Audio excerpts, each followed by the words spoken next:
अपनी आंखें धीरे से बंद कर लीजिए।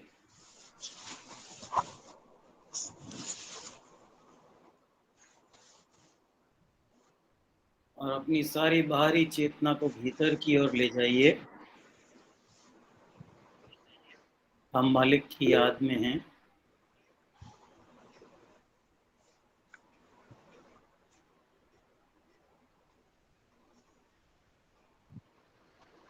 मालिक की दीर्घायु, अच्छे स्वास्थ्य और खुशी के लिए प्रार्थना कीजिए।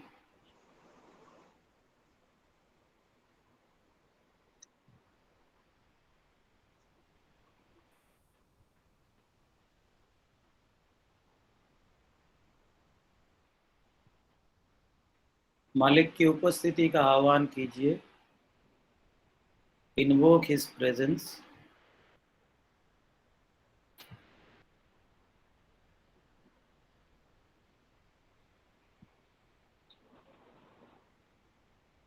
हमारा हृदय मालिक के हृदय से जुड़ गया है।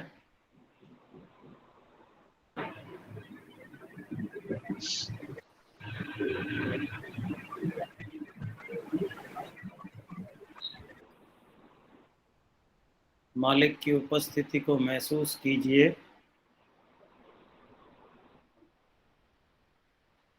दिल की गहराइयों से मालिक की उपस्थिति को महसूस कीजिए।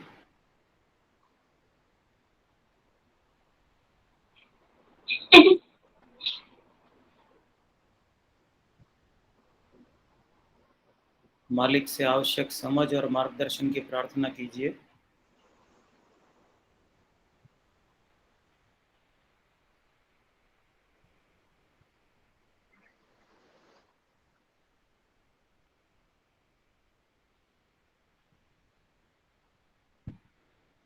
सभी participants heart to heart connected हैं।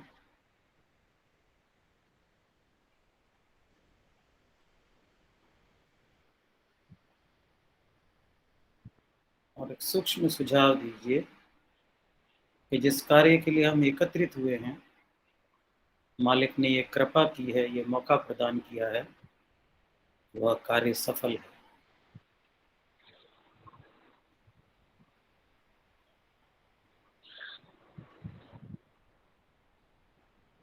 धीरे से अपनी आंखें खोलें।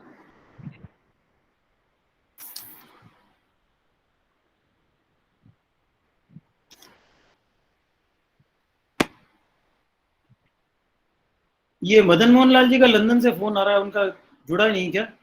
जितन भैया। हाँ जी। हेलो। हाँ हाँ, वो मीट के लिए अभी, हाँ मीट के लिए किया था आपको अभी।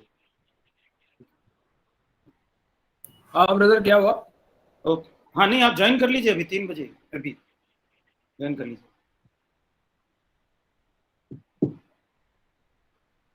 दिव्य लोक से संदेश से शुरू करेंगे। संदेश में रिपीट भी कर दूंगा एक बार, फिर भी अगर किसी को कुछ शब्द वगैरह में हो तो पूछ ले। रविवार 24 जनवरी 1999, प्रातः 9:30 बसंत के उपरांत। ध्यान करो, स्वयं को प्रकाश में डुबो दो। यह सारी बुराइयों का निवारण है। इस तरह शांति और प्रेम के सागर में डुबकी लगाओ, जहां इंसानी बाधाएं और निकृष्टताएं मौजूद नहीं हैं। जब तुम सचमुच वास्तविक आनंद का स्वाद चख पाओगी, तुम्हें स्वर्ग मिल चुका होगा। इस किनारे पर पहुंचने का प्रयास करो, यह करने योग्य है। इससे ज्यादा हम तुम्हें क्या बताएं मेरी बिटिया। हर समय फिर तुमसे दोहराने के सिवाय कि तुम एकजुट हो, विश्वास के साथ खुद को संभालो।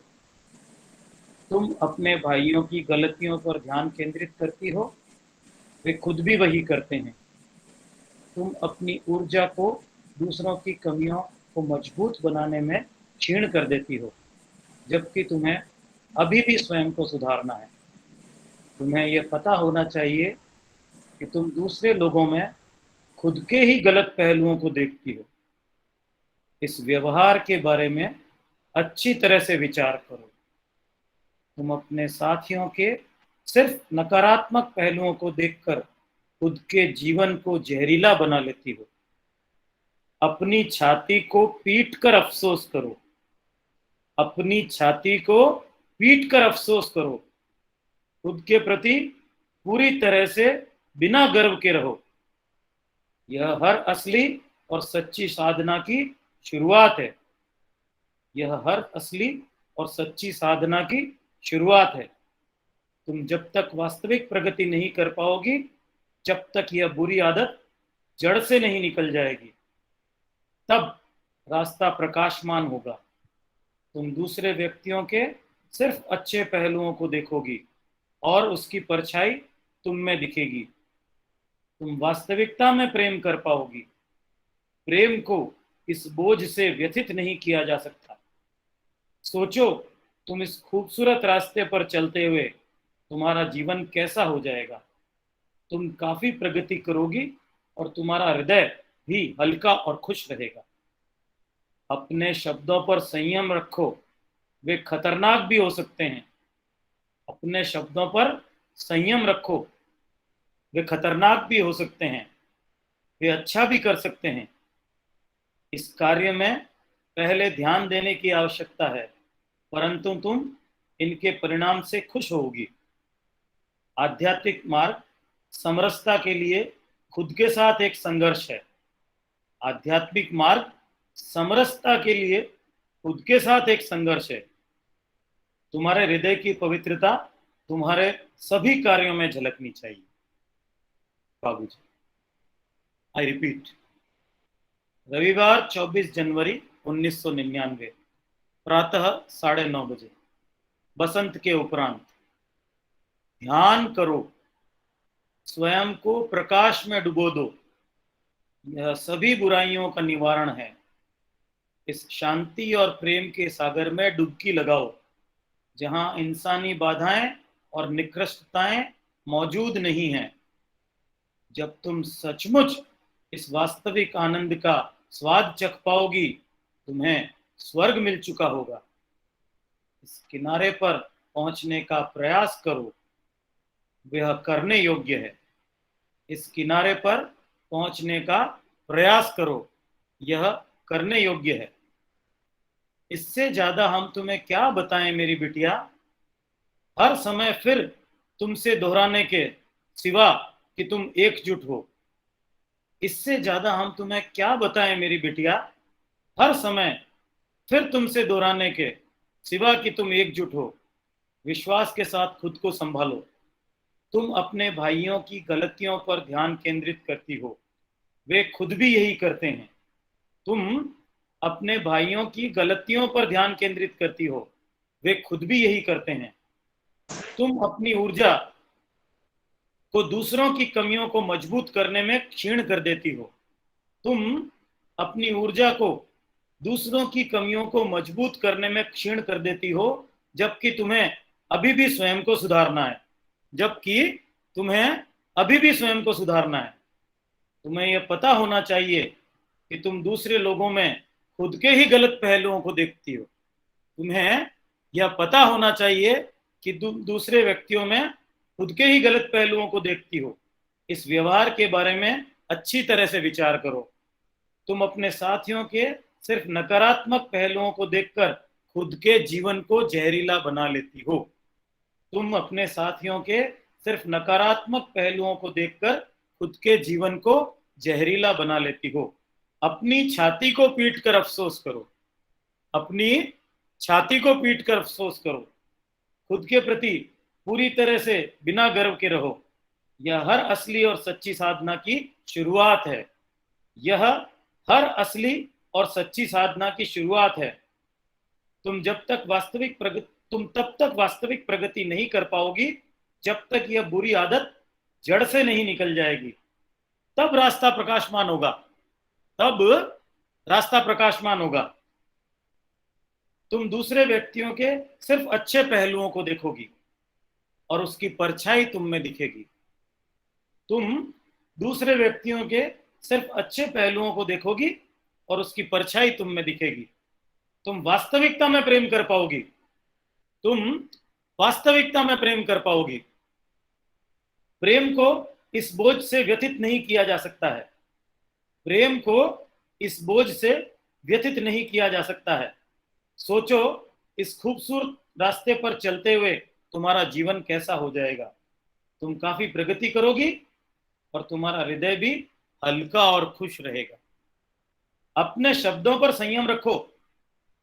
अपने शब्दों पर संयम रखो। वे खतरनाक भी हो सकते हैं, वे अच्छा भी कर सकते हैं। इस कार्य में पहले ध्यान देने की आवश्यकता है, परंतु तुम इनके परिणाम से खुश होगी। आध्यात्मिक मार्ग समरसता के लिए खुद के साथ एक संघर्ष। आध्यात्मिक मार्ग समरसता के लिए खुद के साथ एक संघर्ष है। तुम्हारे हृदय की पवित्रता तुम्हारे सारे कार्यों में झलकनी चाहिए। तुम्हारे हृदय की पवित्रता तुम्हारे सारे कार्यों में झलकनी चाहिए। बाबूजी, बड़ी अजीब सी बात थी साहब। बहुत सारे विस्पर सेलेक्ट किए, कुछ समझ में नहीं आया क्या लेना था, तो फिर रख दिया, मालिक जो आप चाहो, और निकला वही जो वाकई लगने वाला था।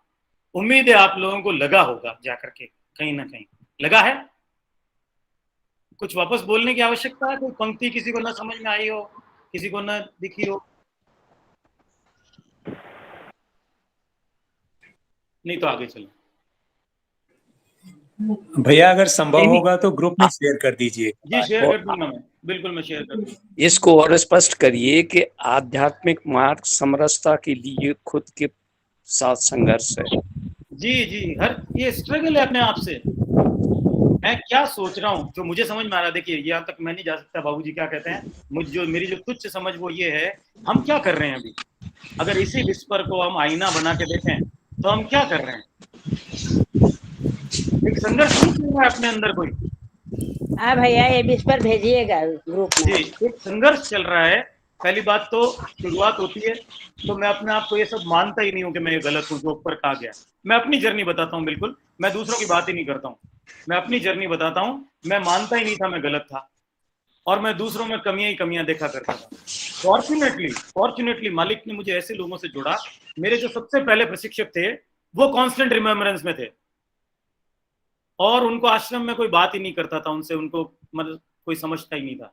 और मैं, लोग आसपास आधा 1 किलोमीटर सिटिंग के लिए ढूंढते हैं, मैं 17 किलोमीटर जाया करता था उनसे पास सिटिंग लेने के लिए। और वो सतत स्मरण की अवस्था में रेडिएट करते थे। It was sitting like a girlfriend. उनका हाथ पकड़ के थोड़ी देर और बैठा जाए ऐसा लगता था। तो जब मैं लोगों में बुराइयां देखता था तो उन्होंने मुझे एक शब्द कहा, मैं सभी अभ्यासियों में हीरा देखता हूँ। मुझे वो बात उस दिन समझ में नहीं आई, क्योंकि नया नया अभ्यासी था। ये क्या कह दिया इन्होंने, मैं सब में हीरा देखता हूँ। मैं तो सब में कमियां देखता हूँ, एंड इट्स देयर। वो कमियां वहां हैं, इसमें ये कमी है, इसमें ये कमी है, ये ऐसा कर रहा है, ये ऐसा कर रहा है, आपस में लोग झगड़ा कर रहे हैं, आपस में गुटबाजी है, सब कुछ तो मैं देख रहा हूँ। तो फिर ये कैसे ऐसे कह रहे हैं कि मैं हर अभ्यासी में हीरा देखता हूँ। तो हुआ क्या, बहुत बाद में जाकर के मैं कुछ चीजें दादी को 1-2 बार लिखने लगा आश्रम रिलेटेड। तो उन्होंने मुझे एक चीज जवाब दी, silent heart prayer is needed, nothing else. सबको अपने अपने भाग्य का मिलता है, ये उन्होंने मुझे लिख दिया। उसके बाद मैंने लोगों में गलतियां देखना कम कर दी और धीरे धीरे बंद की। तब मुझे समझ में आया कि उनकी क्लीनिंग पहले हो चुकी थी, तो उनको ये स्ट्रगल नहीं करना पड़ा जो स्ट्रगल मुझे करना पड़ा अपने आप को सुधारने के लिए, कि मैं क्यों गलतियां देख रहा हूँ लोगों में। धीरे धीरे मुझे ये समझ में आया कि मुझे ये गलतियां नहीं देखनी चाहिए। मेरे मालिक का कहना है कि भाई तुम और मालिक, दूसरा कोई होना ही नहीं चाहिए। ये सब बातें मुझे धीरे धीरे समझ में आई। तो जब तक ये नहीं था तब तक मेरे अंदर एक स्ट्रगल था कि ये क्या है। बहुत आसानी से चारी जी साहब ने कह दिया कि आप सामने वाले में वही देखते हो जो आपके अंदर है। मैं कई बार माथा पीटता रहा दीवार से इस बात को समझने के लिए कि साहब ऐसा हो कैसे सकता है। अगला चोर है, वो चोरी कर रहा है और मैं चोर कैसे हूं। आपने बड़ी आसानी से कह दिया कि जो तुम दूसरे में देखते हो वो तुम्हारे अंदर है, इट्स योर ओन रिफ्लेक्शन। ऐसा कैसे, वो झूठ बोल रहा है, मैं झूठा कैसे हो सकता हूँ। मैं तो झूठा नहीं हूँ। बहुत बाद में जाकर समझ में आया कि ये सब हमारे अंदर जन्मों की जमी हुई प्रवृत्तियां हैं।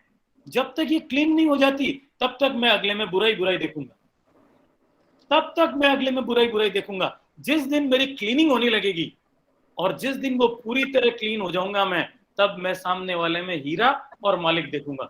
ये मुझे फिर समझ में आने लगा। तो समरसता क्या है, समरसता यही है। और सारा जो हमारा प्रयास है, जिसको मैं स्ट्रगल कह सकता हूँ, कि हम लोग सब स्ट्रगल कर रहे हैं इस चीज के लिए, कि लक्ष्य सभी का है, सभी को पता है कुछ ठीक हो जाए, लेकिन अंदर ही अंदर हम जान रहे हैं ये हो नहीं रहा है, ये जल्दी होना चाहिए, ये हो नहीं रहा है। इसीलिए हो सकता है ये विस्पर खुला हो, अदरवाइज मैंने बहुत प्यारे प्यारे विस्पर सेलेक्ट किए थे। तो एयर सीरीज में क्या होता है कि मान लो बेसिक है 70 सीट है। सुनाई नहीं दे रही आपकी आवाज। ओके, ठीक है। ठीक है, और कोई कुछ कहना चाहता है या चलें आगे? चलिए। नमस्ते भैया। जी नमस्ते ये 1944 वॉल्यूम 1 का जी। एक जो मेरी अभी पढ़ रही थी उसमें एक पैराग्राफ है, मैं पढ़ूं? जी बिल्कुल पढ़िए। इसी के ऊपर जो आप बोल रहे जी हैं। बिल्कुल, बहुत अच्छी है वो तो कमाल की चीज है। 1944 तो मतलब दिमाग खराब हो जाता पढ़ते हैं तो, ये क्या है ये सब। जी, तो इंग्लिश में कौन सी है। किताब है ये है मैं हिंदी में 1944। शेयर कर दूंगा इनको, आप पढ़िए, जी। मैं नेक्स्ट मीट में हिंदी में शेयर कर दूंगा। हाँ जी, ये बोल रहे हैं लाला जी, बाबूजी से बोल रहे हैं। जी। The habit of observing defect indicates the particular defect is present in the observer in seed form, ji which is reflected in the other person. Ji The indication is that if the heart feels troubled on ji. seeing the defect in others, Yeah. the defect is present in the seed form in the observer. Ji It should be cleansed off.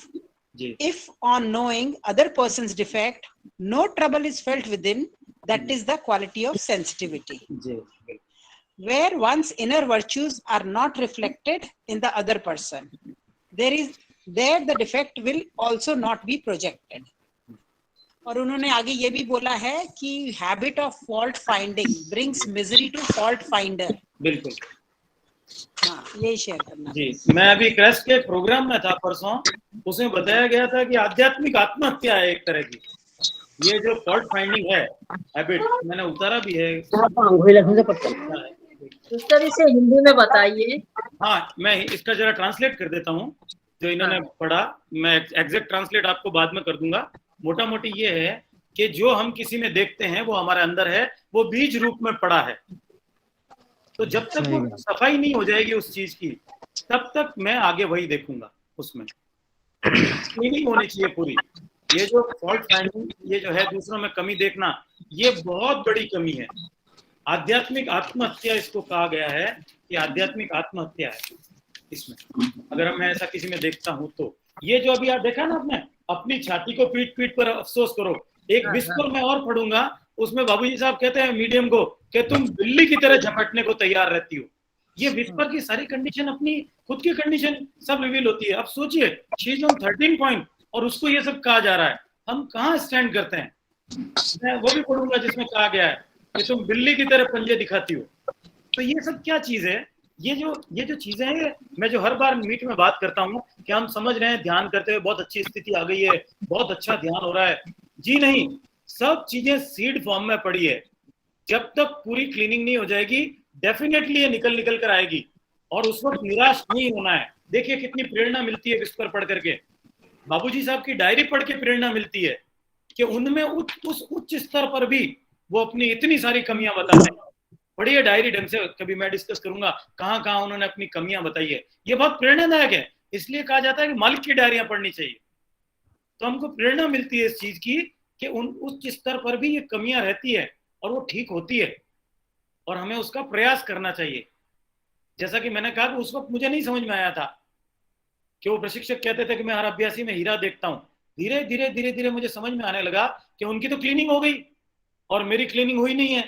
तो मेरी cleaning नहीं हुई है, इसलिए मुझे अंदर वो चीजें दिख रही है। तो ज्यों ज्यों क्लीनिंग होने लगेगी, मैं गलतियां कम देखने लगूंगा, कम निकालने लगूंगा, और एक दिन ऐसा आएगा मैं सामने वाले में मालिक को देखने लगूंगा। ये एक दिन पक्का आएगा, मैं श्योर हूं इस चीज के लिए। उनका आया तो मेरा भी आएगा। कॉन्फिडेंस होना चाहिए हमको इस चीज के लिए कि मेरे पास दिव्यता से जुड़ा हुआ हूं मैं, और मुझे विश्वास होना चाहिए कि अगर मैं ठीक तरह से करता हूं, मैं सिंसियर हूं, तो मेरी क्लीनिंग हो ही जाएगी, और एक दिन ऐसा आएगा कि मैं सब में मालिक को देख सकूं। बहुत अच्छा। चलिए, तो मैं बात करूं, प्लान तो कुछ और ही था, कोई और ही वार्ता डिस्कस करने का था, कुछ बातें थी, अचानक से ही एक खाली वार्ता मिल गई मुझे ऐसी, जिसमें कि दादी साहब ने ध्यान, सफाई, प्रार्थना सब एक साथ बता दी एक ही वार्ता में। अब आप कहेंगे कि सब सुना हुआ है, सुना हुआ तो है ही है, इसलिए बाबूजी कहते हैं रिपीटिशन इज नेसेसरी। और इसीलिए दादी साहब ने भी किसी के प्रश्न के उत्तर में कहा, किसी ने पूछा साहब वही बातें सामने फिर क्यों आती है, तो आती इसलिए कि पालन नहीं किया, सिर्फ सुना है। तो ये इतनी खूबसूरत वार्ता लगी मुझे, हजारों पन्नों और बहुत सारी वार्ताओं में से एक ही वार्ता में मालिक ने ध्यान, सफाई, प्रार्थना सब कुछ बता दी। तो मैं शुरू करूंगा। प्रिय मित्रों, आज मैं साधना के मूल तत्वों यानी प्रार्थना, ध्यान, सफाई और सतत स्मरण पर बात करना चाहूंगा। एक बार की बात है, हम मालिक के साथ यूरोप में यात्रा कर रहे थे। एक तूफान के कारण हम सब एयरपोर्ट पर फंस गए। तब उन्होंने हमें एयरपोर्ट के एक होटल में ठहराया। सौभाग्यवश मैं उनके साथ एक कमरे में था। सुबह होने के बाद भी मैं चुपचाप अपने बिस्तर में ही था ताकि उन्हें कोई परेशानी न हो। मैंने देखा कि वे बिस्तर के एक कोने पर अचानक आंखें बंद कर बैठे हुए हैं। ऐसा आभास हो रहा है कि वे हवा में पिघलते जा रहे हैं। ऐसा आभास हो रहा है कि वे हवा में पिघलते जा रहे हैं। अचानक कमरे का वातावरण परिवर्तित हो गया। पूरा कमरा एक अत्यंत विशेष ऊर्जा से भरकर स्पंदित हो रहा था। जब उनका कार्य पूरा हो गया तो मैंने उनसे पूछा, आप क्या कर रहे थे? यह कुछ विशेष था, अद्वितीय। मैंने अपनी खुली आंखों से पहले ऐसा कभी नहीं देखा। देखिए, दादी साहब कह रहे हैं, मैंने अपनी खुली आंखों से पहले ऐसा कभी नहीं देखा। उन्होंने कहा, मैं बाबूजी महाराज से प्रार्थना कर रहा था। इससे मैंने क्या सीखा? मैंने सीखा कि वे पूरी तरह डूबे हुए थे। वे वहां नहीं थे, वे वहां होकर भी नहीं थे। उन्होंने स्वयं को पूरी तरह समर्पित और लीन कर दिया था। हम भी ऐसी प्रार्थना कैसे कर सकते हैं? यह जरूर है कि हम में से अधिकतर लोग इस तरह से प्रार्थना करना नहीं जानते। लेकिन क्या बाबूजी महाराज का एक संदेश आपको याद है, जिसमें वह कहते हैं, हमसे पूछो, हम तुम्हारी सहायता करेंगे। वे आगे कहते हैं, तुम ज्यादा नहीं मांग रहे हो, हम तो खुद तुम्हारी सेवा करना चाहते। तो इन चीजों की मांग कीजिए। आप कह सकते हैं, कृपया मुझे प्रार्थना करना सिखाएं। रोज सुबह ध्यान के पहले आप किस तरह से प्रार्थना करते हैं? क्या यह यांत्रिक है? क्या आप जल्दबाजी में होते हैं? क्या यह आपके दिन की एक और प्रक्रिया मात्र है, या आप प्रार्थना को अत्यंत प्रेम से करते हैं? मार्गदर्शक या ईश्वर को अपने हृदय में प्रेम से आमंत्रित कीजिए।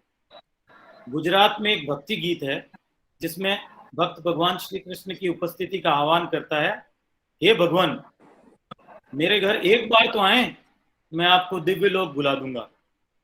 जब आप अपने मार्गदर्शक को इस भाव से बुलाते हैं तो आपका ध्यान निश्चित ही अद्वितीय हो जाएगा। आप जो दशा प्राप्त करेंगे वह इतनी गहरी होगी कि उसे हटा ही नहीं सकते। इस बात पर मुझे एक बात याद आई, प्रेयर का एक सेशन लिया था, उसमें से छोटी सी बात बताता हूँ। किसी ने पूछा था बाबूजी से कि प्रार्थना कैसे किया जाए, सर्वोत्तम तरीका क्या है? बाबूजी साहब ने कहा, ज्यादा तो नहीं बता सकता, पर प्रार्थना ऐसे करो, इस विश्वास के साथ करो कि वो स्वीकृत हो गई। It's backed by faith. समस्या क्या है, हम लोग जो कुछ करते हैं उसके पीछे हमको आयरन फेथ नहीं होता, कहीं ना कहीं डाउट रहता है। लक्ष्य प्राप्ति के लिए भी डाउट है, तो जब डाउट है तो प्राप्त कैसे होगा? वेरी सिंपल, आपको पहले से ही डाउट है, एंड डाउट इज पॉइजन। आप तो कहते हैं बहुत मुश्किल काम है, हम उसको मुश्किल बना देते हैं। लाइक वाटरिंग द प्लांट्स, हमने वो विचार में खाद पानी डाल दिया। तो जब प्रार्थना की तो प्रार्थना के पीछे मेरा जो है विश्वास है ही नहीं। मुझे डाउट है कभी भी प्रार्थना स्वीकार होगी या नहीं, मेरी मालिक तक पहुंच है या नहीं, पता नहीं मेरी सुनेंगे या नहीं। अधिकांश रहता है नहीं रहता, मैं कहीं गलत तो नहीं कर रहा हूं कि सभी को बिल्कुल विश्वास, एकदम आयरन फेथ है, मैं लक्ष्य प्राप्त कर लूंगा पक्का ही और मेरी प्रार्थना स्वीकृत हो जाएगी? कोई जवाब दीजिए। 100% कौन श्योर है? कितने लोग हैं जो 100% श्योर हैं?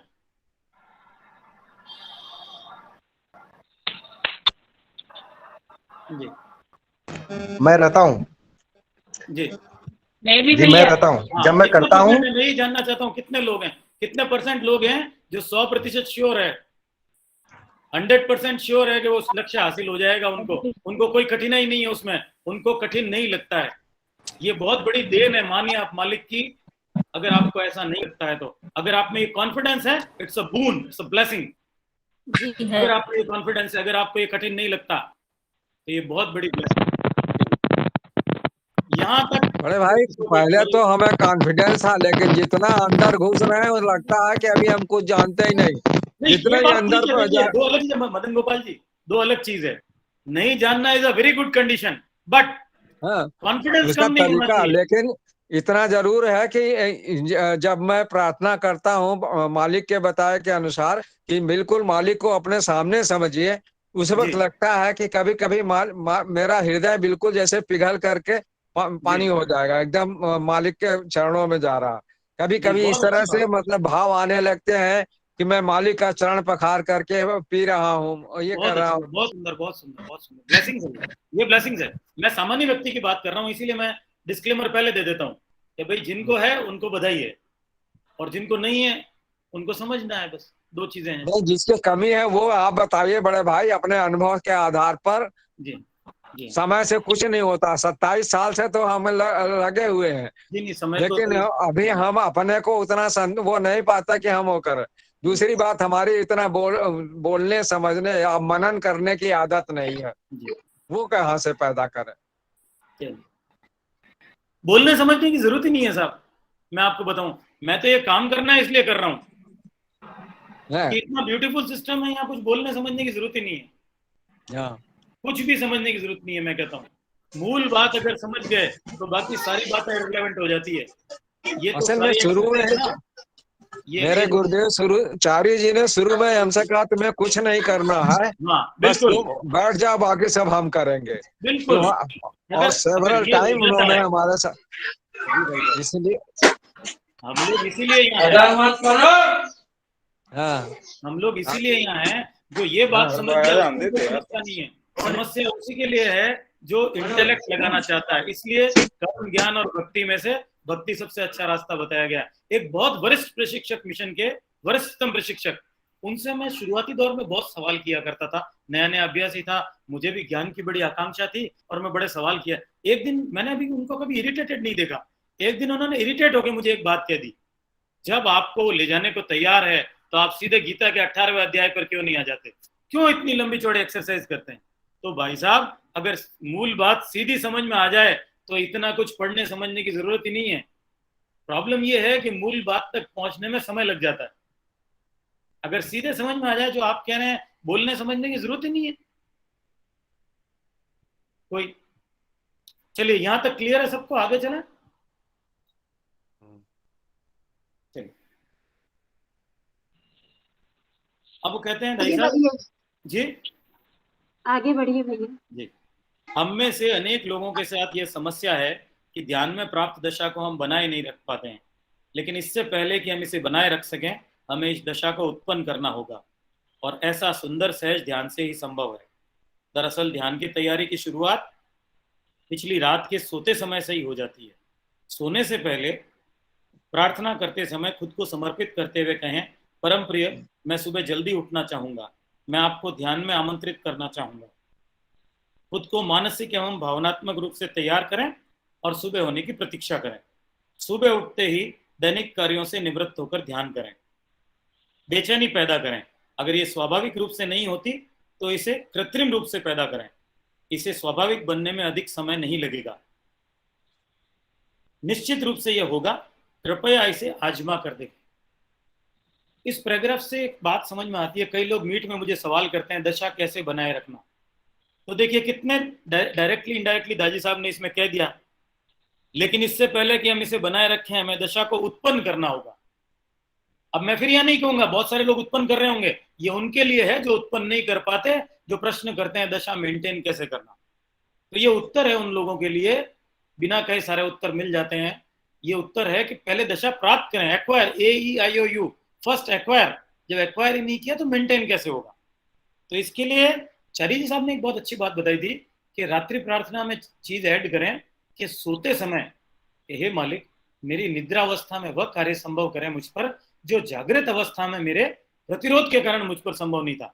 जब हम जागते हैं तो बहुत सारा रेजिस्टेंस होता है हमारे ऊपर, हमारा मालिक के कार्य के प्रति अहंकार हमारा वो करने नहीं देता जो वो करना चाहते हैं। निद्रा अवस्था एक सर्वोत्तम समय है। जब हमारा कोई रेजिस्टेंस नहीं होता, उस वक्त रेजिस्टेंस नहीं। उस वक्त बहुत अच्छा काम मालिक का हमारे ऊपर हो सकता है। इसलिए बाबूजी महाराज अभ्यासियों पर रात्रि में कार्य किया करते थे अधिकांश। रात्रि का समय ऐसा होता है कि निद्रा में। तो और दूसरी बात, एक विचार दें कि भाई ये रात्रि में मैं मालिक के साथ सोऊंगा तो क्वालिटी ऑफ स्लीप आपकी अच्छी हो जाएगी, सतत स्मरण हो जाएगा, मैं सतत स्मरण में सोऊंगा तो एटलीस्ट वो नींद के जो 6-8 घंटे हैं वो तो सतत स्मरण में निकले। मान लीजिए बाकी के नहीं हो सके तो नींद वाला जो समय है वो सतत स्मरण में गया। अगर मैंने ये विचार लिया कि मैं कम से कम नींद में पूरी मालिक के स्मरण में रहूंगा, ये चीज है। और जहां तक बेचैनी की बात बताई, अब देखिए कितनी अच्छी बात करी है कि असली नहीं तो नकली। बाबूजी साहब ने भी कहा है असल नहीं तो कम से कम नकल तो करो। ये मान ही लो कि बेचैनी है नहीं है तो भी। और बेचैनी के लिए वैसी जैसी उन्होंने बताया, साहब ने कहा कैसी बेचैनी, जैसे याद कीजिए अपनी जवानी के दिनों में प्रेमिका के मिलने के लिए अगर थिएटर के बाहर जाते थे तो आधा घंटा पहले पहुंच जाते थे और इधर उधर चहलकदमी करते थे। बिल्कुल वैसी ही बेचैनी रात को पैदा हो कि मैं सुबह मालिक से मिलूंगा, मेरा मिलन होगा मालिक से। आगे कहते हैं आप में से अनेक पढ़ाई कर रहे हैं, किसी कंपनी में काम कर रहे हैं या बिजनेस कर रहे हैं। यदि आपको सुबह 8 बजे काम के लिए निकलना पड़ता है तो सुबह उठने के बाद खुद को 3 घंटे दें। यदि आप प्रशिक्षक भी है तो ये समय बढ़ाकर 4 घंटे कर दें। यदि आपको 8 बजे जाना है तो सुबह 5 बजे उठने का प्रयास करें। तभी आप अपना ध्यान अपने हृदय की संतुष्टि के अनुसार ठीक से पूरा कर पाएंगे और ये अपनी दिनचर्या के साथ आगे बढ़ेगा। अब ये एक समस्या आती है जो लोग जल्दी नहीं उठते हैं उनके साथ। देखिए पारसी लोग क्यों सक्सेसफुल हुए। पारसी लोग कितने बड़े बड़े इंडस्ट्रियलिस्ट हैं और बहुत काम करते हैं और डोनेट भी करते हैं। आज अगर आप टाटा को देखें तो कितना डोनेशन करते हैं और कितने सक्सेस, क्यों कि वो सूर्य की पूजा करते हैं और सुबह जल्दी उठना उनके लिए कंपलसरी है।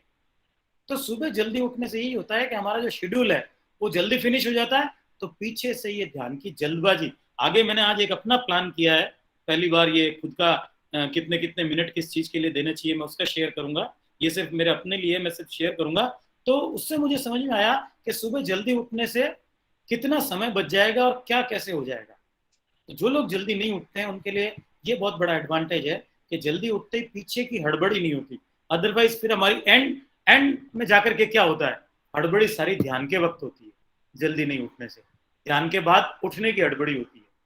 ध्यान के बाद जो कुछ बताया गया है कि आपको बैठकर विस्पर पढ़ना है, थोड़ी देर कंडीशन ऑब्जर्व करनी है, तो जो जल्दी उठ गया उसने तो कर ली क्योंकि उसको ऑफिस जाने की जल्दी नहीं, उसके लिए चाय इंतजार कर नहीं रही, उसको कुछ और करना नहीं है, वो स्नान करके बैठा है ठीक ठाक। लेकिन जो भी जल्दी नहीं उठा उसके लिए आगे सारे प्लान्स है कि मुझे जल्दी ऑफिस जाना है, जल्दी निकलना है, मेरे ये काम पेंडिंग पड़ा है।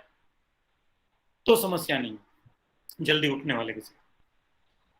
तो कहते हैं रात से ही स्वयं के अगले दिन के लिए ध्यान शुरू करना तैयार कर दें और अपने मार्गदर्शक को अत्यंत प्रेम से आमंत्रित करें। आप पाएंगे कि सुबह आपका ध्यान समाप्ति नहीं होगा। आई रिपीट, आप पाएंगे कि सुबह आपका ध्यान समाप्ति नहीं होगा। यह अत्यंत शानदार होगा। यदि आपके मन में यह विचार आया कि आपको जल्दी काम पर जाना है या ध्यान समाप्त होते ही आप तेजी से चल पड़ते हैं तो आप अपनी उस दशा को नष्ट कर देंगे। वह दशा जिसके लिए आपने 1 घंटे तक कार्य किया आधे सेकंड में खो देंगे। आई रिपीट, वह दशा जिसके लिए आपने 1 घंटे तक कार्य किया आधे सेकंड में खो देंगे। बाबू साहब ने एक बहुत सुंदर उदाहरण दिया सब कंक्रीट का, हम देखते भी हैं। सड़क पर जब कंक्रीट होती है तो हम लोग उसको कैसे झाड़ियों से कवर करते हैं ताकि ना किसी का पांव लगे, कोई जंगली जानवर गाय कोई नहीं आ जाए, अगर आ गई तो उस पर वो खराब हो जाएगी। यही दशा ध्यान की है। तो कितनी भी जल्दी हो, ध्यान के लिए कभी टाइम फिक्स करके नहीं बैठना है, कोई लिमिट मत बांधिए। मेरा अपना एक्सपीरियंस है और आपका भी ये होगा कि जितनी भी अगर जल्दी हो वो ध्यान जल्दी खत्म हो जाता है अपने आप। अपनी तरफ से ट्राई नहीं करनी पड़ती है। अगर मैं अपनी तरफ से ट्राई करने बैठा कि मुझे कहीं जाना है, आज ध्यान 45 मिनट की बजाय 35 मिनट में खत्म हो जाए तो फिर परेशानी है। और अगर मैंने ये नहीं सोचा तो वो उससे भी पहले खत्म हो जाएगा, उससे भी पहले। वो आपके साथ ये कभी कोई शेयर करेगा कि मैंने टाइम लिमिट नहीं की तो क्या हुआ? हाँ, मैंने 1 घंटे का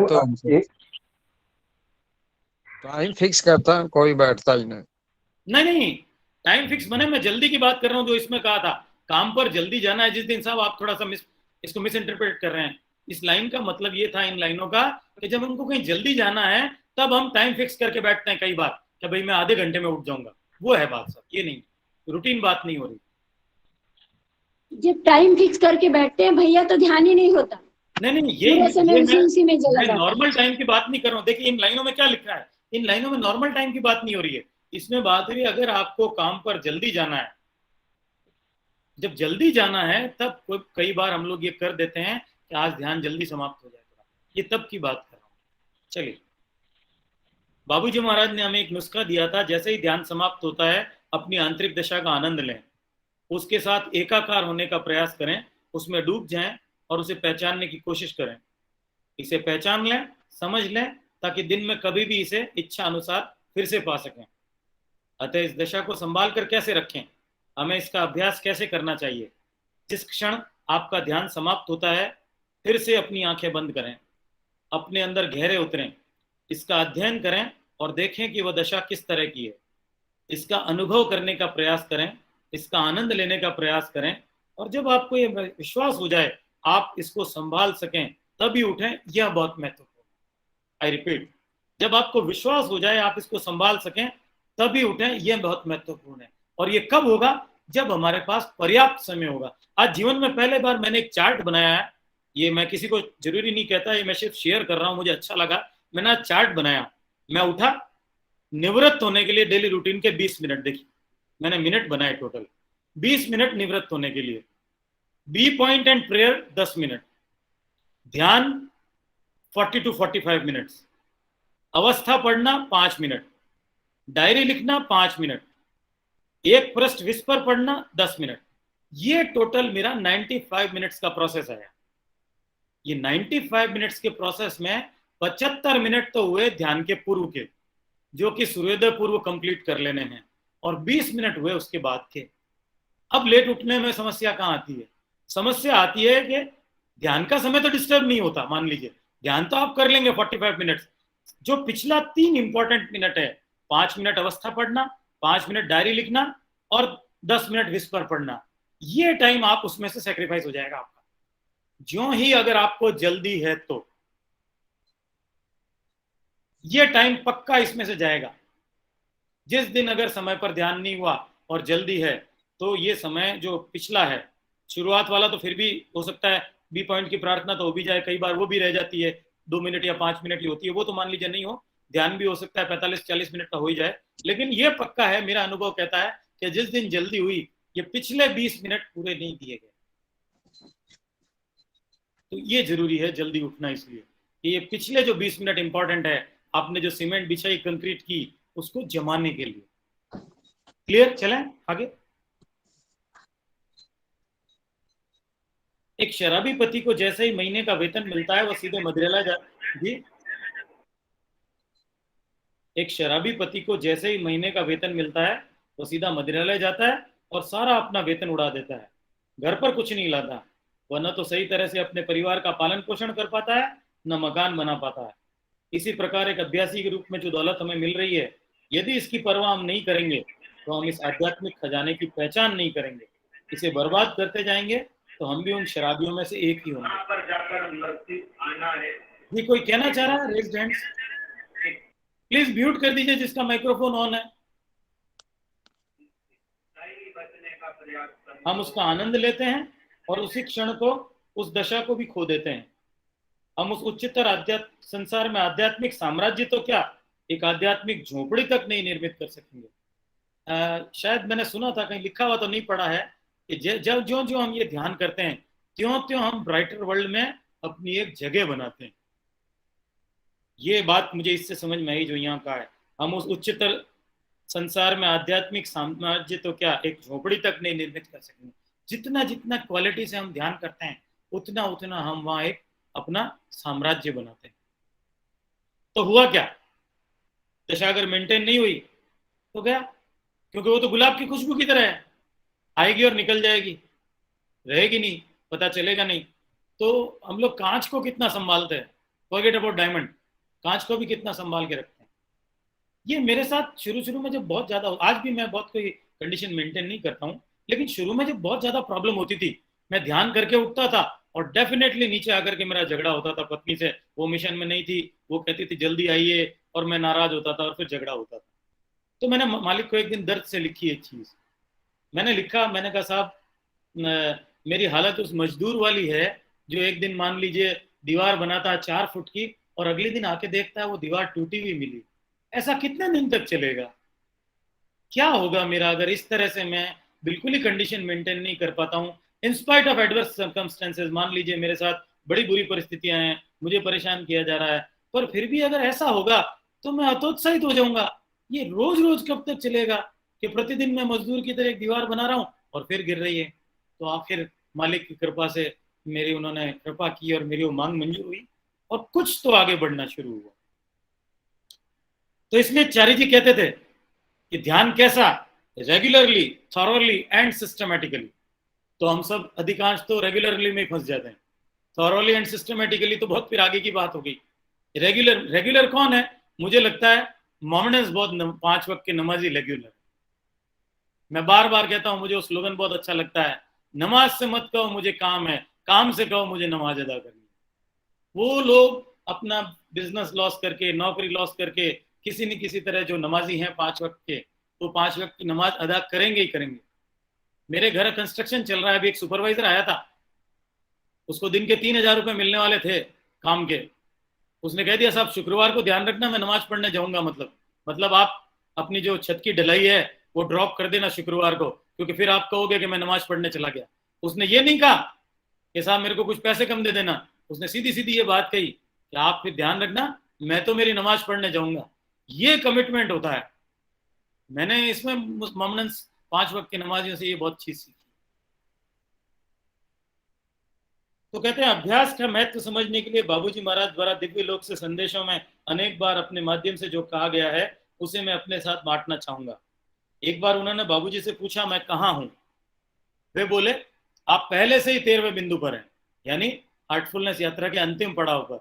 यह सुनकर वे बहुत खुशी थी। 1 माह के बाद बाबूजी ने एक और संदेश दिया, मेरी प्रिय पुत्री तुम्हारी एक कमजोरी है, तुम पर्याप्त अभ्यास नहीं करती। अभी काफी सारे विस्पर है जिसमें वो मीडियम को कहते हैं भाई अभ्यास करो थोड़ा और अच्छा। देखिए 13 पॉइंट पर, और वो कहते हैं और अभ्यास करो। जरा कल्पना कीजिए उस व्यक्ति से कहा जा रहा है जिसकी पहुंच अंतिम बिंदु तक हो चुकी है, जिसकी पहुंच अंतिम बिंदु तक हो चुकी है। हमारी स्थिति क्या है? हम कहाँ हैं? शायद इसके बीच में कहीं। वास्तव में इससे कोई फर्क नहीं पड़ता, क्योंकि यदि आप 13वें बिंदु पर है तब भी आपको अभ्यास तो करना ही है। तो खुश होकर अभ्यास करें, प्रसन्नचित हृदय के साथ अभ्यास करें। आनंद को और प्रसन्नता कृपा को आकर्षित करती है। ये बहुत इंपॉर्टेंट है साहब। Joy attracts Joy, Joy attracts grace. अगर आप दुखी मन से बैठे हैं, वॉट एवर योर कंडीशंस में भी, वॉट एवर योर सर्कमस्टेंसेज में भी, घरेलू परेशानी है, मानसिक है, आर्थिक है, कुछ भी है, ध्यान के वक्त बैठते समय प्रसन्नता होनी चाहिए। अगर उस वक्त आप प्रसन्न नहीं है, अगर उस वक्त आप दुखी हैं, कोई ग्रेस नहीं लगेगी, कोई काम नहीं आएगा, डिफ्लेक्ट हो जाएगी चीज। तो इसलिए ध्यान के वक्त बैठते वक्त प्रसन्न चित्त मन बहुत जरूरी है। ऑर्डिनरी टाइम में भी प्रसन्न चित्त होना जरूरी है, लेकिन कम से कम बाकी समय मान लीजिए हम चीजों से इफेक्ट हो रहे हैं, तो ध्यान के वक्त प्रसन्न चित्त होना बहुत जरूरी है, नहीं तो वो जो देना चाहते हैं वो नहीं मिलेगा। मुझे नींद आ रही है, मैं ध्यान नहीं करना चाहता, यदि आप ऐसा महसूस कर रहे हैं, विशेष तौर पर नए अभ्यासी इसका सामना करते हैं, तो प्रार्थना करें, मैं इस ध्यान से उब गया हूं, कृपया मेरी सहायता करें। अपनी इस प्रवृत्ति में परिवर्तन के लिए सहायता हेतु प्रशिक्षक के पास जाइए। इसी स्थिति पर ठहरे रहने की बजाय इससे बाहर निकलने का प्रयास कीजिए। क्या होता है, कई बार भंवर आ जाता है। आप लोग भंवर में समझते हैं? आप लोग भंवर क्या है? भंवर में कितने लोग समझते हैं? साधना में भंवर,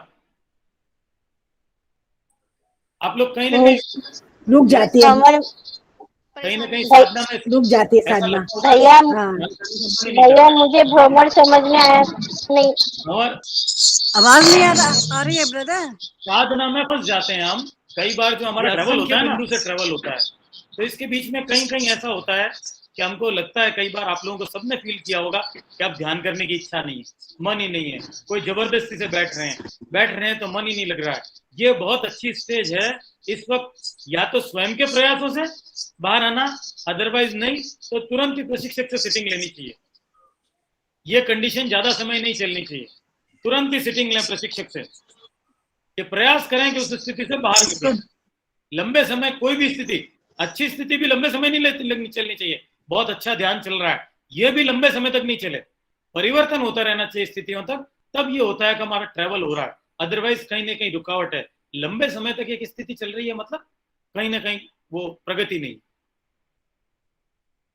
तो केवल अभ्यास, भरजक बोला है, भरजक। हाँ हाँ जी, हाँ जी, वही वो फारसी वर्ड बोला है, है। फारसी वर्ड है, मैंने हिंदी में बोला आपको। केवल अभ्यास मात्र से ही हमें आध्यात्मिकता की पराकाष्ठा तक नहीं पहुंचना है, आज्ञाकारिता हमें वहां पहुंचाती है। मैं अभ्यास करता हूं क्योंकि मेरे मार्गदर्शक मुझे अभ्यास करने के लिए कहते हैं, आज्ञा पालन की वजह से मैं अभ्यास करता हूं। ऐसा होना एक आदर्श मनोभाव है। चार्य जी साहब ने कहा, इफ यू ओबे, अगर आप आज्ञा पालन करते हैं तो फिर और कुछ नहीं चाहिए, मात्र एक शर्त सबसे बड़ी आज्ञा पालन है। अगर आप आज्ञा पालन करते हैं फिर सारी चीजें एक तरफ हो जाती है। तो कहते हैं, मैं एक बार कैलिफोर्निया में एक वार्ता में मैंने मालिक से कहा, सहज मार्ग में हमारे पास अभ्यास है और हमारे पास मनोभाव है जिन्हें हमें विकसित करना है। हमारी आध्यात्मिक सफलता में अभ्यास का योगदान 5% तक ही है, जबकि अपने हृदय में हम जो मनोभाव विकसित करते हैं उसका योगदान हमारी आध्यात्मिक सफलता में 95% होता है।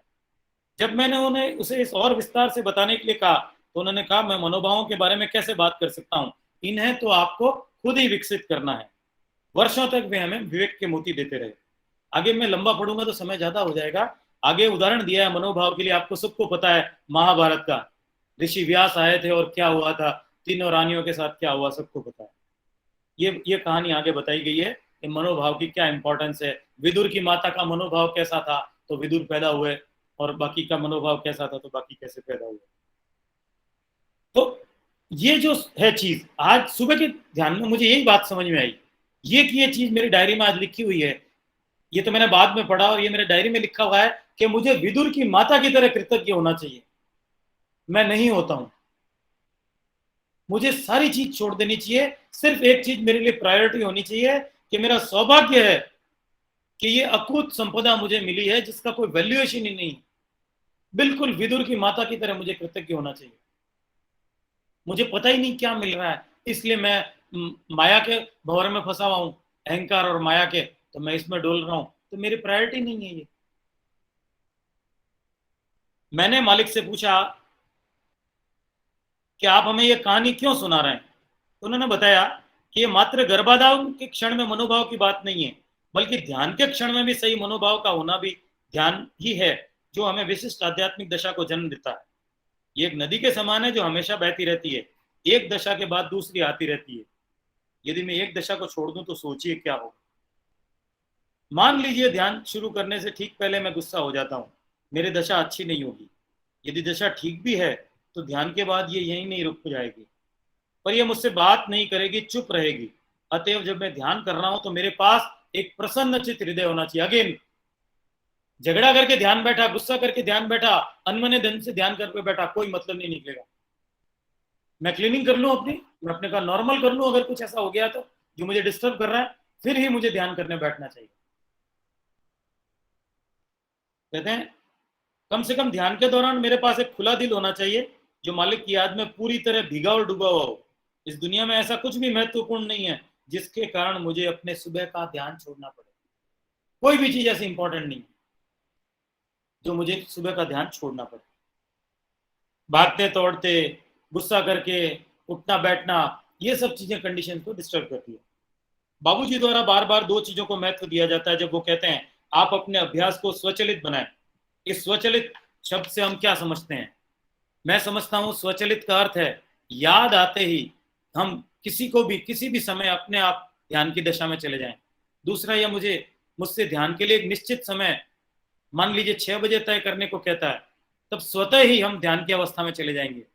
ध्यान के लिए एक निश्चित समय तय करने से हम एक जैविक घड़ी स्थापित कर लेते हैं जिसमें ध्यान के लिए एक निश्चित समय तय हो जाता है। अभी पीस डे पर जो मैसेज दिया गया था दादी का, उसमें उन्होंने बताया था कि मदर जो है हेलन, उनसे उनका अंतर संपर्क हुआ और उसमें उन्होंने स्वचलन की बात की। कहीं मिल जाए तो मैं आपको सुनाता हूँ, 1 मिनट।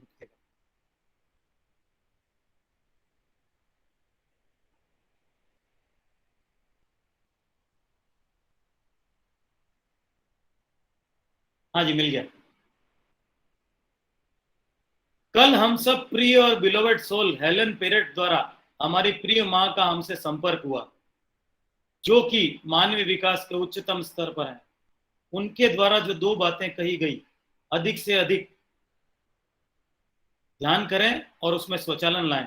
अपने ध्यान के अभ्यास में स्वचालन को स्थापित करें, साथ ही अपने आध्यात्मिक अभ्यास में जैविक घड़ी को स्थापित करें, और इस सबसे ज्यादा महत्वपूर्ण है, ध्यान के उपरांत आत्मसात करें। जिस तरह संतुष्टि एवं स्थिर प्रज्ञ एक साथ चलते हैं, उसी तरह स्वचालन और आत्मसात करने की क्रिया भी साथ साथ चलती है। तो जैविक घड़ी, बायोलॉजिकल क्लॉक, वो आगे समझाते हैं क्या है। मुझे इसकी महत्ता तब तक समझ में नहीं आई जब मैंने रूस के डॉक्टर पावलोव द्वारा कुत्तों पर किए गए विशेष अनुकूलन के प्रयोग को याद किया। एक निश्चित समय पर घंटी बजाने के साथ भोजन देने के लिए कुछ कुत्तों को प्रशिक्षित किया। हर बार जब उन्होंने घंटी बजाई, कुत्ते भोजन के लिए दौड़े। एक दिन उन्होंने घंटी बजाई लेकिन भोजन नहीं दिया, तो कुत्तों की लार बहुत तेजी से निकलने लगी। मैं उम्मीद करता हूं जो कहना चाह रहा हूं सब समझ गए होंगे। इसलिए अपना समय निश्चित कीजिए, उस निश्चित समय पर आध्यात्मिक अनुभव के लिए लार बहाइए और दिन प्रतिदिन प्रकट होने वाले सौंदर्य को देखिए। न केवल प्रतिदिन बल्कि प्रत्येक क्षण आप एक नई दशा की खोज करेंगे। इस प्रकार जब हम तैयार होंगे तो मालिक के पास हमारे ऊपर लगातार नई दशाओं की बारिश करने के अलावा और कोई विकल्प ही नहीं रहेगा। दाई साहब ने एक जगह बताया था कि वो गुजरात में जब गांव में थे तो उनको लगता था कि उन्होंने देखा कि गायें अपने आप आ जाती है भैंसे चर के और खूंटे पर बन जाती है अपने आप। किसने प्रयास किया, किसने गाय को समझाया? ऑटोमेटिज्म था। मेरी नजर में सहज मार्ग अब तक ज्ञान का एकमात्र ऐसा रास्ता है जहां मैंने पाया है कि आप अनुभवों से थक सकते हैं। इसके बाद क्या, उसके बाद क्या, ये कभी समाप्त नहीं होगा। इस सारी प्रक्रिया में मालिक का उद्देश्य होता है हम कुछ बन जाएं। तो आइए मालिक के आध्यात्मिक पद का सम्मान करके उनके प्रति उचित रवैये निर्मित करें और उनके द्वारा ध्यान के दौरान प्रदत्त उपहारों को हम किस प्रकार से ग्रहण करते हैं उसके प्रति भी उचित रवैया बनाएं। उन्हें संयोएं और किसी भी कीमत पर सहेज कर रखें। साहब ने कहा था, क्या करते हैं? प्रियतम से मिले गुलाब को कूड़ेदान में फेंक देते हैं। कंडीशन नहीं संभाल के रखना किसके बराबर है? प्रियतम ने गुलाब दिया और कूड़ेदान में फेंक दिया। तो कहते हैं यदि आपकी छोटी बहन आपको कोई उपहार देती है, आप उसे कचरे में फेंक देते हैं, तो उस बच्चे का क्या होगा? उसका दिल टूट जाएगा और वो आपको फिर कभी उपहार नहीं देगी। मालिक हमें उपहार पर उपहार दिए जा रहे हैं और यदि उनकी कद्र नहीं करेंगे तो हम घाटे में ही रहेंगे, क्योंकि सिर्फ अभ्यास काफी नहीं है, हमें रवैया और सही मनोभाव विकसित करना है।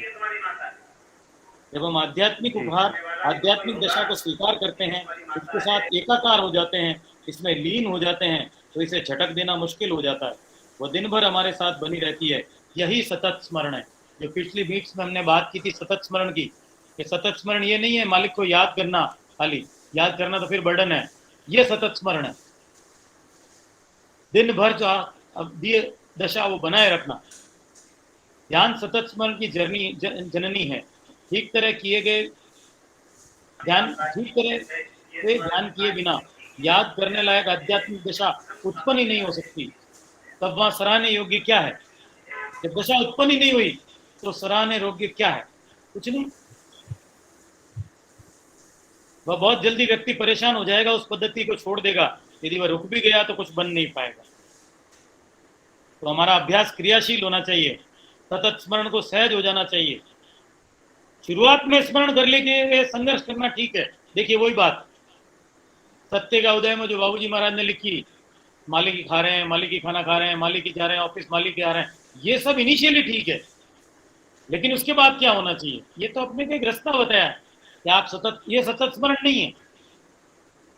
तो कहते हैं मालिक के बारे में ये सोचते रहना कि मणप्पक्कम या सतखोल में कॉटेज में बैठे हैं या कहीं यात्रा कर रहे हैं, यह सतत स्मरण नहीं है, यह सिर्फ अनुस्मरण है। सतत स्मरण में हमारी आंतरिक दशा मालिक के सारतत्व के साथ पूर्ण परासरण ऑस्मोसिस में होती है। इस प्रकार की हालत प्राप्त करने के बाद मालिक के भौतिक स्वरूप को देखने के लिए संघर्ष क्यों करेंगे? देखिए अब ये इंपॉर्टेंट बात आती है। स्क्रीन शेयरिंग बंद कर दीजिए ओपी पाल जी, ओपी पाल जी भाई साहब।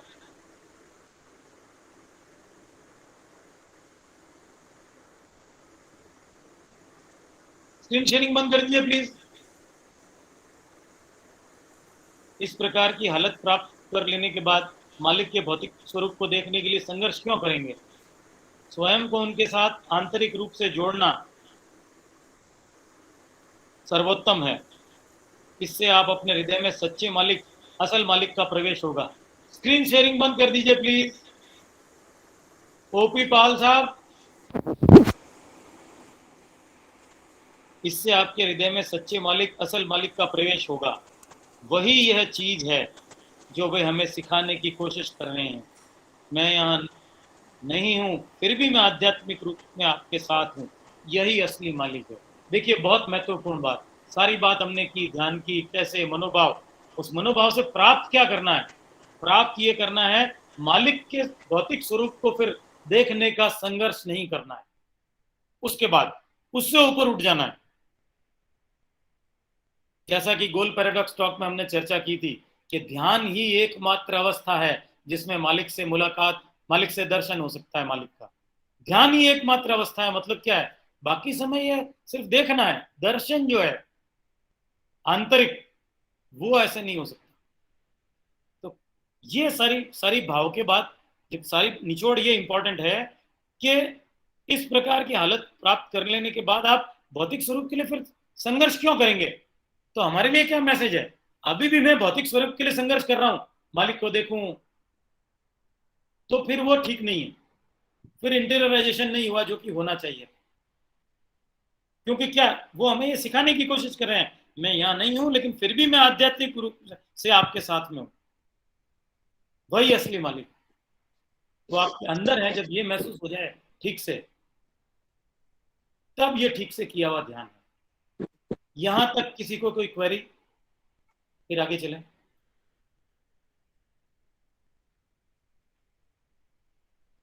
जी चलें। अब सफाई के बारे में बताते हैं। जब आप सफाई करें तो इसे एकदम आराम से करें। एक सीढ़ी का उदाहरण लें। यदि सीढ़ी में 12 पेड़ी है तो ऊपर जाने के लिए मैं एक बार में एक पेड़ी पर चढ़ूंगा। यदि मैं पहले पेड़ी से सीधे 6वें और 12वें पर जाने की कोशिश करूंगा तो ये काफी चुनौतीपूर्ण होगा। ये मैं किस लिए कह रहा हूं? क्योंकि सफाई की प्रक्रिया के 5 या 6 चरण है। इस प्रक्रिया का समझना और करना मुश्किल हो सकता है। मेरे ख्याल से ये स्टेप सब लोगों को मालूम है, तो मैं इसको आगे ले सकता हूँ। गाइडेड क्लीनिंग में सब लोगों को पता है चरण क्या है। ये तब की बात है जब गाइडेड क्लीनिंग इंट्रोड्यूस नहीं हुई। तो कहते हैं प्रॉब्लम क्या है? वास्तविक क्रिया करने की बजाय शब्दों को दोहराने में व्यस्त हो जाते हैं। परिणाम स्वरूप सफाई ठीक से नहीं होती। ये इंपॉर्टेंट है। सफाई के बारे में बहुत से लोगों को समस्या है, सफाई ठीक क्यों नहीं होती है? क्योंकि है क्या, ध्यान के आदी हो गए। तो ध्यान तो एक्टिव प्रोसेस है नहीं, क्लीनिंग है एक्टिव प्रोसेस। तो ये काम करने की बजाय दूसरे ख्यालात में चले जाते हैं। तो वास्तविक क्रिया करने की बजाय एक तो शब्दों को दोहराने में व्यस्त हो जाते हैं और फिर दूसरे ध्यान आ जाते हैं। इस कारण से ये समस्या है। तो आगे फिर वही प्रोसेस पूरा बताया जो गाइडेड क्लीनिंग में आ चुका है। सब लोगों को मालूम होगा मेरे ख्याल से गाइडेड क्लीनिंग। तो अभ्यास के संबंध में मैं इतना ही कहना चाहूंगा कि इसे दिल से करें। जिस दिन आपको ऐसा महसूस होता है ध्यान नहीं करना चाहते हैं, मालिक से प्रार्थना करें कृपया मेरी सहायता करें और देखें क्या होता है।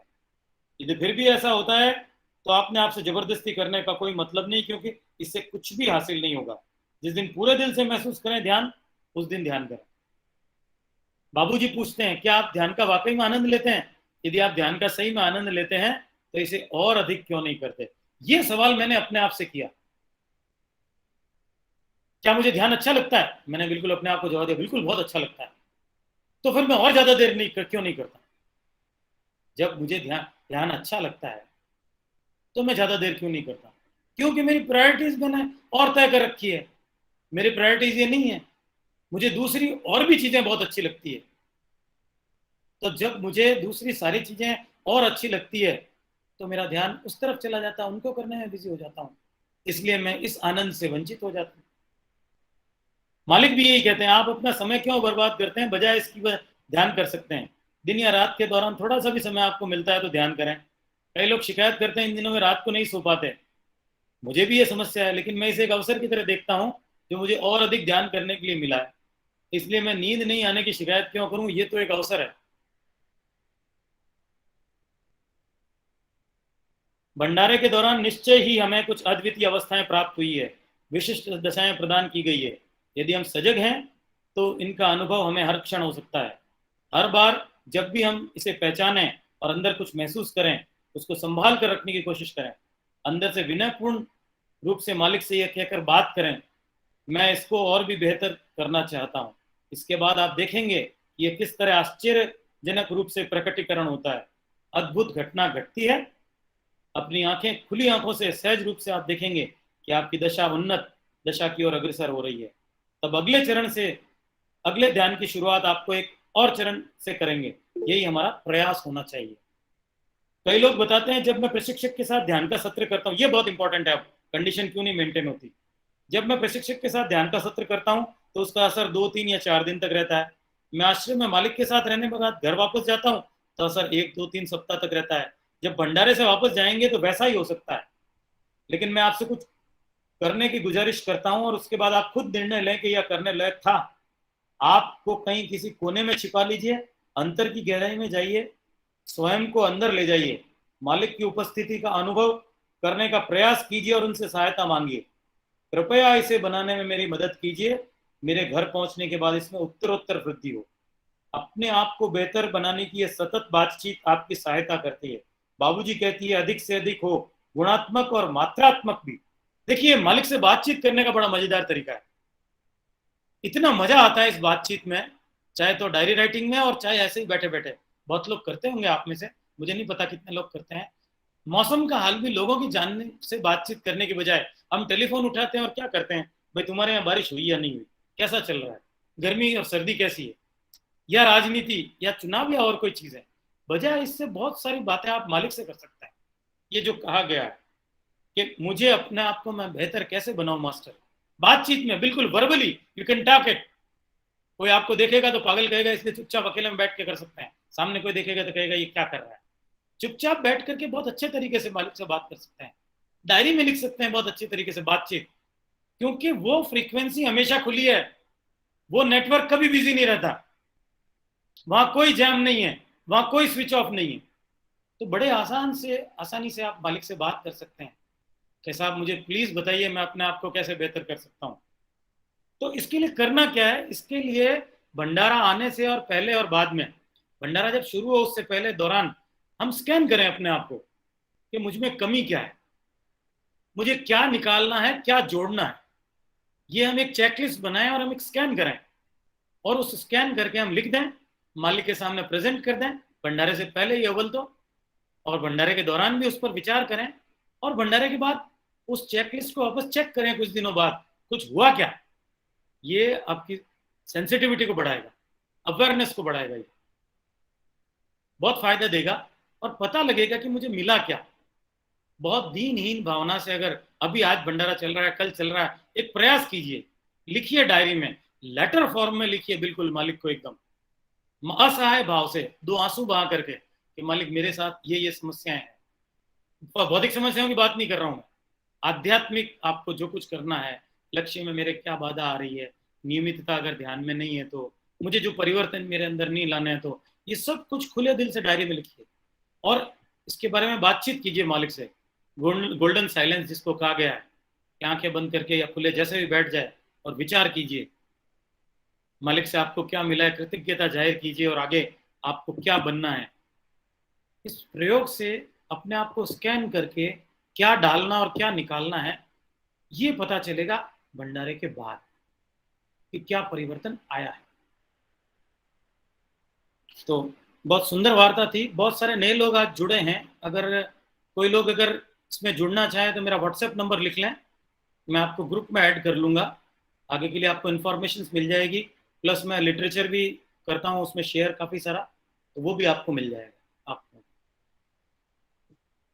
इसमें कोई क्वेरी हो किसी की, नए लोग आज बहुत हैं, कोई कुछ जानना चाहे, कोई प्रश्न हो तो कर सकता है। जी, मुझे डायरी, जब आपने डायरी लेखन पे जो आपने संवाद किया था वो तो काफी अच्छा था, बहुत इंस्पायरिंग था मेरे लिए और मुझे एक नया रास्ता वो दिखा रहा था। लेकिन जब मैं पूजा करता हूँ तो पूजा करने के बाद जो स्थिति आती है उसको एक तो ठीक से लिख नहीं पाता हूँ, और न लिखना थोड़ा सा डिस्करेजिंग मेरे लिए हो जाता है कि मैं उसको ठीक से लिख ना सका। फिर उसके बाद जी। धीरे धीरे ऐसा होता है कि डायरी लेखन की इच्छा ही खत्म हो जाती है मेरी। जी। और इसका सबसे बड़ा रीजन ये है कि अगर मैं डायरी कोई अगर ध्यान में बैठूं और मुझे कोई स्थिति अगर कोई पसंद आई है, अगर मैं इमेजिन करूं तो तुरंत वो स्थिति आ जाती है, वो स्थिति बन उठती है। इसलिए मुझे जरूरत नहीं महसूस होती कि मैं डायरी लिखूं। मुझे कोई इच्छा ही नहीं होती कि पीछे क्या लिखा है या क्या हुआ है, उससे कोई मतलब नहीं होता। मुझे सिर्फ ये दिखता है कि हाँ बाबूजी से मिलना है और किसी तरह से भी जुड़ना है उनसे। जी, अच्छी बात है, आपकी इच्छा है। जी, तो उसमें डायरी लेखन का मुझे ज़्यादा महत्व समझ में नहीं आता है, लेकिन जब मैं आपका वो वीडियो फिर से देखता हूँ तो फिर से एक बार इंस्पायर हो जाता हूँ। तो क्या ये कुछ कमी है मेरे अंदर? ये बहुत ब्यूटीफुल एस्पेक्ट है सर, बहुत ब्यूटीफुल एस्पेक्ट है। भैया वो 20 पर जरूर भेजिएगा ग्रुप में। बिल्कुल जो भेजूंगा। आज हाँ, जितेन भैया, जरूर। जितेन भैया, जितेन भैया, हाँ जी ब्रदर। कल का क्या टाइम रखें? हाँ 3 बजे ना, सेम 3 नहीं ठीक है, चलिए मैं मैसेज डाल दूंगा। भैया वो मदर हेलेना का भी भेजिए, वो जो कोट उन्होंने दिया है। जी भेज दूंगा। भैया अपना फोन नंबर दीजिए। भैया अपना मैंने फोन नंबर चैट बॉक्स दीजिए। में डाला है, चैट बॉक्स में डाला है मैंने 9414495321। प्रणाम। बेटा आज की रिकॉर्डिंग कल डालेंगे? हाँ रिकॉर्डिंग डाल देंगे बिल्कुल। और पिछली वाली रिकॉर्डिंग कुछ लोग पूछ रहे हैं, पिछली वाली रिकॉर्डिंग आपने क्यों नहीं डाली? नहीं, वो गोल पैराडॉक्स की रिकॉर्डिंग नहीं हुई थी, वो क्रेस्ट का प्रोग्राम था, वो रिकॉर्ड नहीं हुआ। हमारा अपना जो होता है, जितेन भाई रिकॉर्ड करते हैं, वो क्रेस्ट के प्रोग्राम थे 2 पिछले दोनों, वो रिकॉर्ड नहीं हुआ। धन्यवाद भाई साहब, बहुत अच्छा लगा। जी राजन, नमस्कार। ये क्या? थैंक यू भैया, भैया थैंक यू। थैंक यू भैया। थैंक यू प्रणाम भाई। थैंक यू प्रणाम भाई साहब। Thank you brother. Thank you भैया, बहुत बहुत धन्यवाद भैया। धन्यवाद। आप लोग सब एकत्रित हुए, बड़ी खुशी है मुझे। इतना बढ़िया काम हुआ, इतनी वार्ता को एक साथ कंपाइल कर पाना बड़ा मुश्किल था मेरे लिए। मालिक की बड़ी कृपा रही कि ऐसा सब हो पाया। Thank you brother. प्रणाम।